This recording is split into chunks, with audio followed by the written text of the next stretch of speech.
wassalamu ala rasulillah wa ala alihi wa sahbihi wa man wala. Barkanmu da sake saduwa a wannan kewaye na bakwai dan a wannan shiri da muke masa take da annabiyu ka annaka tarahu, annabi kamar kana ganinsa, wanda wannan shiri yana mana bayani ne akan irin siffa ta annabi sallallahu alaihi wasallama kai ka ce kana ganinsa.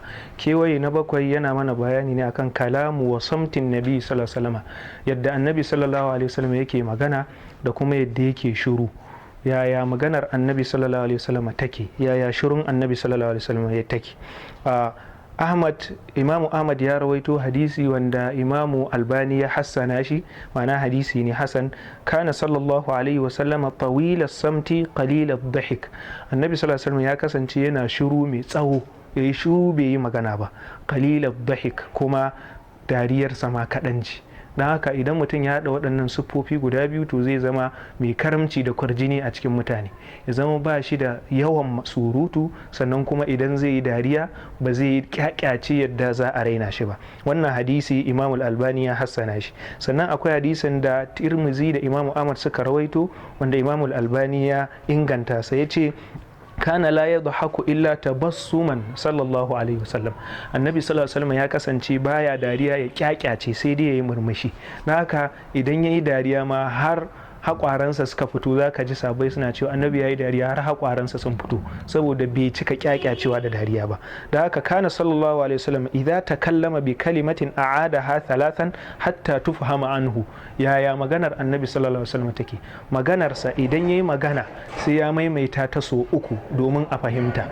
Da haka maganar annabi sallallahu alaihi wasallam ana fahimtar ta kai tsaye, shi yasa ma yake magana idan yayi magana so ɗaya to sai ya maimaita ta so uku dan mai sauraro ya fahimta. Wa idza ata ala qaumin fa sallama alaihim thalathan, hakanan idan ya zo cikin jama'a ya musu sallama to yana musu sallama ne so uku, saboda in wani ma bai ji ba ya ji ya amsa ya samu lada. Da haka annabi sallallahu alaihi wasallam yana son alheri ga mutanensa.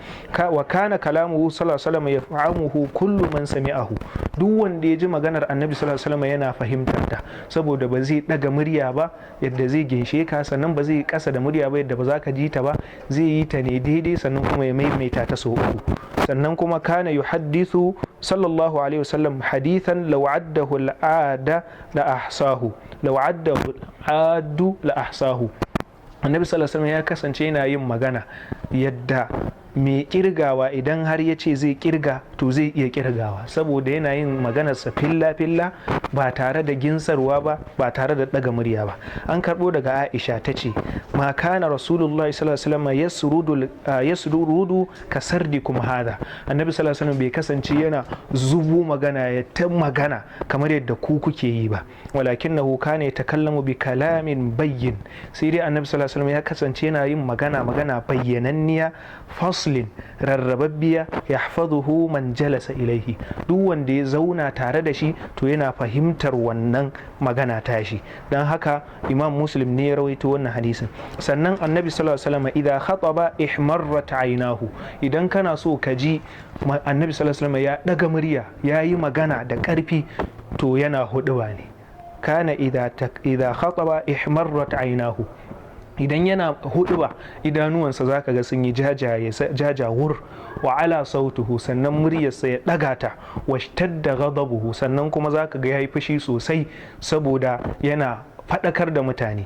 Hatta ka annahu munziru jaishin, kai za ka yi zaton kamar ya tara rundunoni ne da za su tafi yaƙi, yana musu kashedi, yana shiryar da su zuwa abin da za su yi. Da haka idan ka ga annabi sallallahu alaihi wasallam ya daga murya to yana magana ne akan mumbari domin jama'a su ji su fahimta, ba wasa bane. Sannan kuma ya kulu sabbahakum wa massakum, sannunku da safiya, sannunku da maraice idan yana magana, saboda a fahimci lallai wannan waje da yake magana waje ne da ya kamata a nutsu a saurare shi a fahimce sa.